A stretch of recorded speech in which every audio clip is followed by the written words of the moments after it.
In the ancient land between the Tigris and Euphrates, where the first cities rose from clay and reed, King Eresh-Kurad ruled over the city-state of Adannu. His name appeared in cuneiform tablets as a reformer and a ruler devoted to order and divine justice.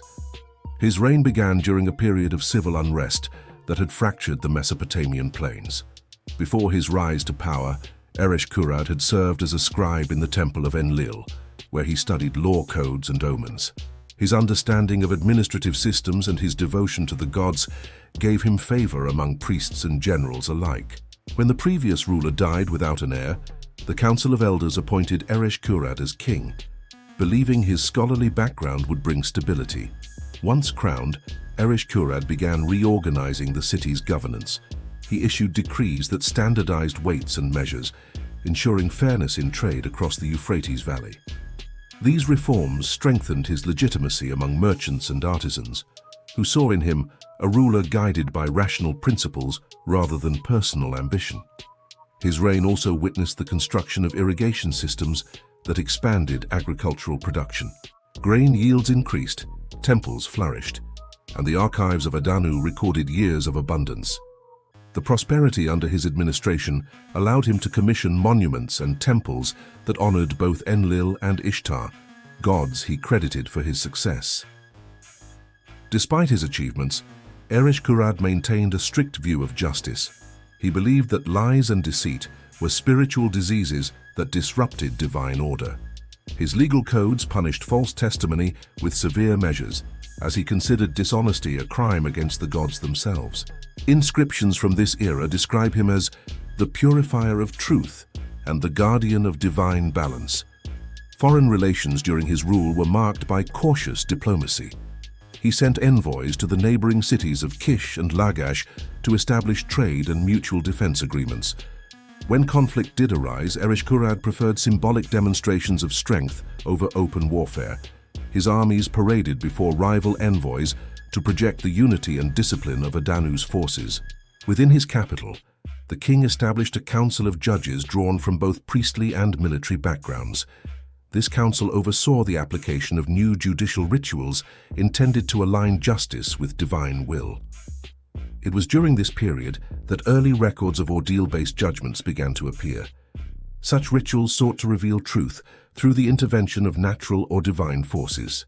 Eresh-Kurad's personal palace, known as the House of Balance, became a center for administrative governance and religious ceremony. The palace architecture reflected his dual commitment to order and faith. Symmetrical courtyards, balanced stone reliefs, and inscriptions that repeated the phrase, "Truth is the spine of kingship." Visitors described him as reserved, precise in speech, and intolerant of ambiguity. Under his rule, literacy expanded among the temple scribes. Thousands of clay tablets were produced, detailing agricultural inventories, trade exchanges, and decrees. His governance depended heavily on record-keeping and the belief that written words preserved divine intent. The king himself often inspected these records, ensuring accuracy and punishing negligence. Eresh-Kurad's influence reached beyond administrative circles. Priests credited him with restoring proper temple rituals after years of neglect. He personally participated in annual purification ceremonies, during which he washed the statues of gods with sacred oils. These acts reinforced his image as a mediator between mortals and the divine realm. However, the same religious devotion that sustained his authority also shaped his harsh approach to justice. He regarded physical punishment not as cruelty, but as a necessary form of spiritual correction. To him, pain purified falsehood. This belief would later define his legacy and the distinctive methods of interrogation developed under his rule. The city of Adannu prospered materially, but grew tense socially. Farmers, merchants, and priests competed for influence. The king's strict decrees limited corruption, but also created resentment among officials who had benefited from older systems of favoritism. Secret dissent began to form among some members of his court who found his methods uncompromising. Despite internal tensions, Eresh-Kurad maintained control through an efficient network of inspectors known as the Watchers of Words. Their duty was to investigate rumors and false statements that could disrupt unity. Those found guilty of deceit were brought before temple judges for ritual purification. Early records suggest that these trials were public, conducted in the temple courtyards. Eresh-Kurad's interest in divine signs deepened over time. He consulted astrologers to align state decisions with celestial movements. Major decrees were issued only after favorable readings of the stars. His merging of cosmic interpretation with political governance created a model later imitated by other city-states of the southern plains. His administrative reach extended into rural villages, where he appointed local overseers to ensure compliance with temple law. Tribute systems were standardized, and defiance against taxation or record falsification was treated as blasphemy. Eresh-Kurad viewed deceit in accounting as equivalent to deceit in testimony, both sins against the gods. Over 2 decades, Adannu became one of the most stable and prosperous Mesopotamian cities of its era. Its clay archives became models of organization, and its temple schools trained scribes from neighboring regions. Foreign traders brought lapis lazuli, copper and cedar, in exchange for textiles and grain, enriching the royal treasury. Despite this prosperity, Eresh-Kurad remained an austere ruler. He lived by precise routines and often isolated himself in his private chambers for meditation and ritual fasting. Chroniclers noted that he spoke little, preferring written communication even with close advisors. His reserved demeanor earned him both reverence and fear. Late in his reign, he began codifying a series of divine punishments associated with moral transgressions. These included rituals involving fire, water, and venom, each symbolizing a different god's judgment. Among these rituals emerged one that would later be known as the scorpion box. Its origins were theological rather than punitive, conceived as a means to purge lies through divine intermediaries of pain. At this stage, the ritual existed only as a concept within temple discussions. Priests debated the ethical implications of invoking living creatures as instruments of truth. Eresh-Kurad viewed such debates as essential, believing that the balance between mercy and justice defined civilization itself. He did not yet authorize its use, but regarded it as an embodiment of divine philosophy. By the end of his 3rd decade in power, the king's name had become synonymous with order and purity. His inscriptions proclaimed that falsehood was the seed of chaos and that only through truth could humans reflect the perfection of the gods. In the city's murals, he was depicted holding a balance scale in one hand and a serpent in the other, symbolizing wisdom and retribution. Thus, the early reign of King Eresh-Kurad established the foundations of a state governed by precision, faith, and moral absolutism. His belief that truth required purification through suffering had not yet taken physical form, but the ideological groundwork for his later judicial methods had been laid. The city of Adannu stood prosperous, disciplined, and awaiting the next phase of its king's pursuit of divine justice. In the later years of King Eresh-Kurad's reign, Adannu entered a phase of moral strictness unmatched in earlier Mesopotamian history. The prosperity of the city brought both wealth and deceit, and reports of false testimony began to increase in the courts. Merchants bribed scribes, officials altered records, and temple servants were accused of concealing offerings. The king, who regarded dishonesty as a wound against divine law, demanded a new form of purification. Eresh-Kurad summoned his council of priests and judges to the temple of Enlil to address the growing issue. He instructed them to create a ritual that would compel the guilty to confess through divine intervention rather than human persuasion. The priest studied old hymns and omen texts for guidance, seeking a symbol that represented divine retribution and transformation. It was during these discussions that the scorpion emerged as a sacred emblem. In Mesopotamian mythology, the scorpion was both feared and revered. It guarded sacred thresholds and served the goddess Ishara, known as the Lady of Oaths. The priests interpreted this as a sign that the scorpion could act as a divine instrument to expose liars. Its sting, painful and unpredictable, reflected the god's justice, invisible but certain. The first prototypes of the scorpion boxes were simple wooden frames lined with woven reeds. Each box held several live scorpions collected from the surrounding desert plains. Temple records describe the ritual as an ordeal of purity, designed to let the gods reveal truth through suffering. Victims were not yet executed during this phase. Rather, they were subjected to controlled stings as a form of divine inquiry. Quick reminder: if you are enjoying, do like the video and subscribe the channel for upcoming historical content. The ritual began with formal invocations. The accused was brought before the priests, his hands bound with linen marked by sacred ink. The charges were recited aloud in the presence of witnesses, followed by a prayer asking the gods to let the venom strike only the guilty. Then, the scorpion box was tied to the abdomen of the accused, allowing the creatures inside to crawl and sting at random. If the person survived with minimal reaction, it was interpreted as a sign of innocence. Severe pain or swelling was taken as proof of deceit.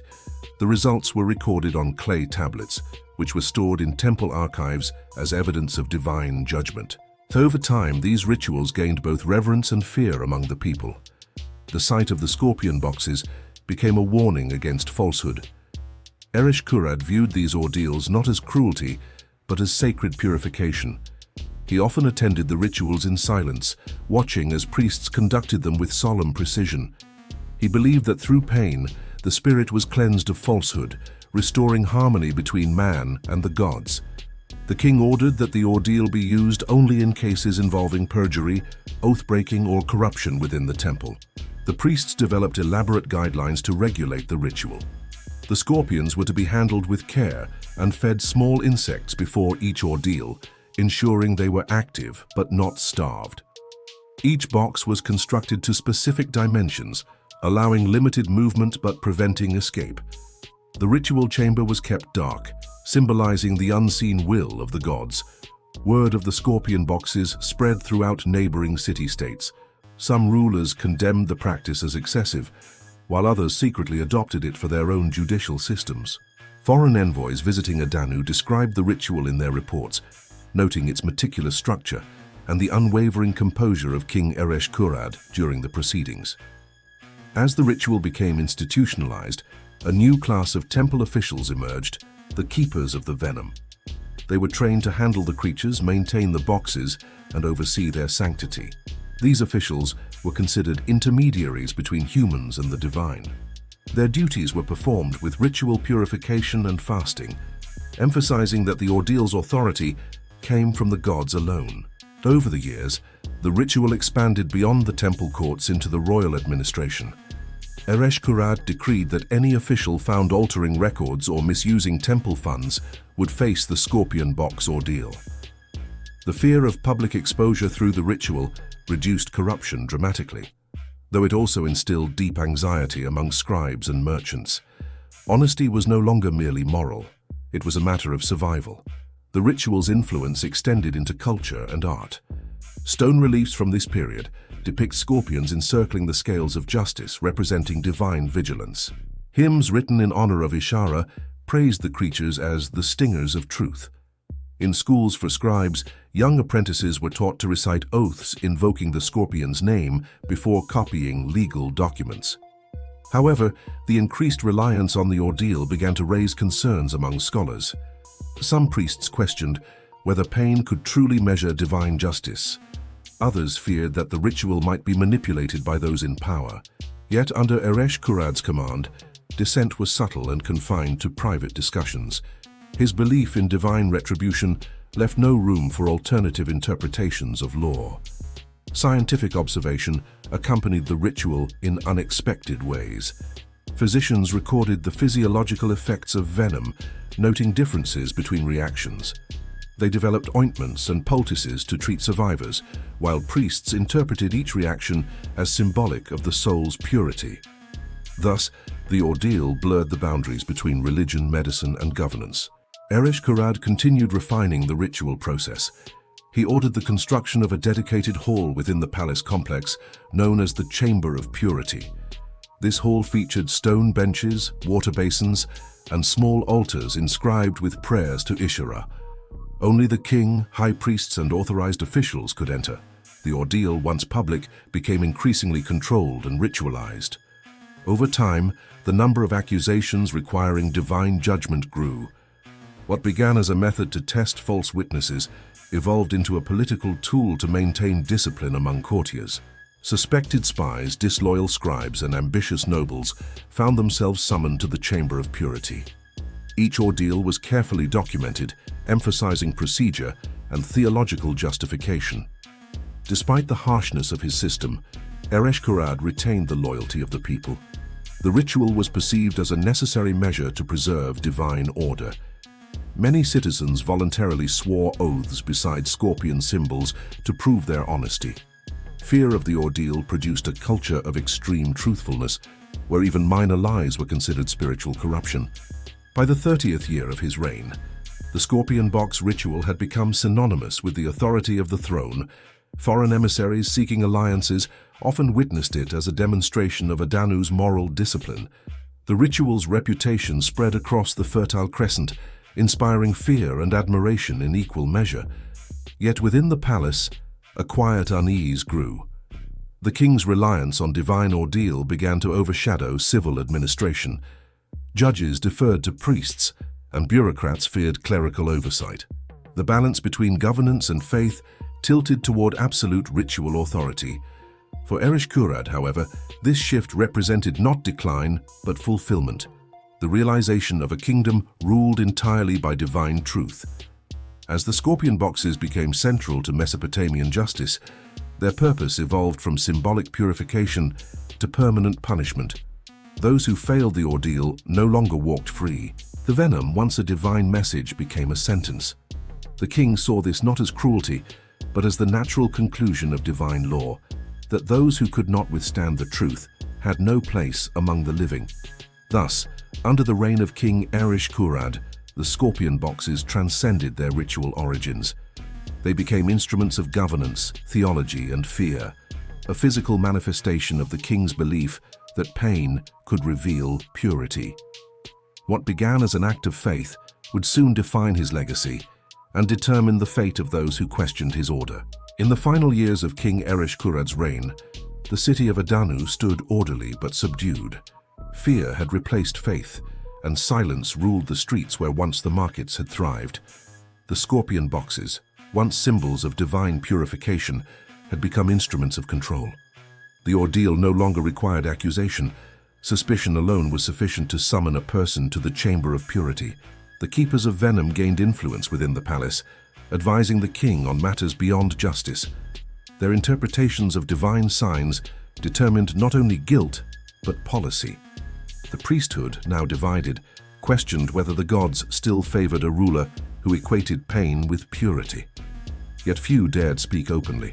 The memory of those who had endured the ordeal lingered as warning. Eresh-Kurad's devotion deepened into isolation. He withdrew from public life, spending days in the inner sanctum surrounded by tablets inscribed with prayers to Ishara. Chroniclers noted his declining health and his increasing reliance on ritual fasting. The venom that had once served as a test of truth now fascinated him as a symbol of divine essence. Some records suggest he began personal experiments with diluted venom, seeking enlightenment through controlled suffering. As drought struck the land, whispers of divine displeasure spread among the people. Crops failed and trade routes faltered. Merchants fled to neighboring cities, and famine followed. The priests warned that the gods demanded mercy, not torment, but the king interpreted the calamity as proof that deceit still infested his realm. He ordered a renewed series of ordeals, targeting officials accused of mismanagement. The results were disastrous. Several senior administrators perished from the stings, leaving the bureaucracy paralyzed. Clay tablets went unrecorded, taxes uncollected, and grain storage unmonitored. The machinery of state, once the pride of Adannu, began to fracture. The scorpion boxes, intended to cleanse corruption, now consumed the very foundation of governance. Rebellion first appeared among the outer provinces. Local governors refused to send tribute, claiming the gods had withdrawn their favor. When royal messengers arrived to enforce obedience, they were met with stones instead of offerings. The king responded by ordering mass purifications, but few obeyed. The authority of divine ordeal had lost its meaning. In his final year, Eresh-Kurad conducted the ordeal upon himself. Temple accounts describe how he entered the chamber of purity alone, carrying the royal seal and a box of living scorpions. He declared before the priests that if his rule remained righteous, the gods would spare him. Witnesses recorded that he did not emerge alive. The priests sealed the chamber and declared the ordeal complete. After his death, the Council of Elders abolished the ritual. The scorpion boxes were buried beneath the temple courtyard, and the remaining venom keepers were exiled. A new king restored civil trials and limited divine ordeals to symbolic offerings. The name of Eresh-Kurad remained inscribed on temple walls, not as a tyrant, but as a ruler who pursued truth beyond mortal limits and found death in its sting.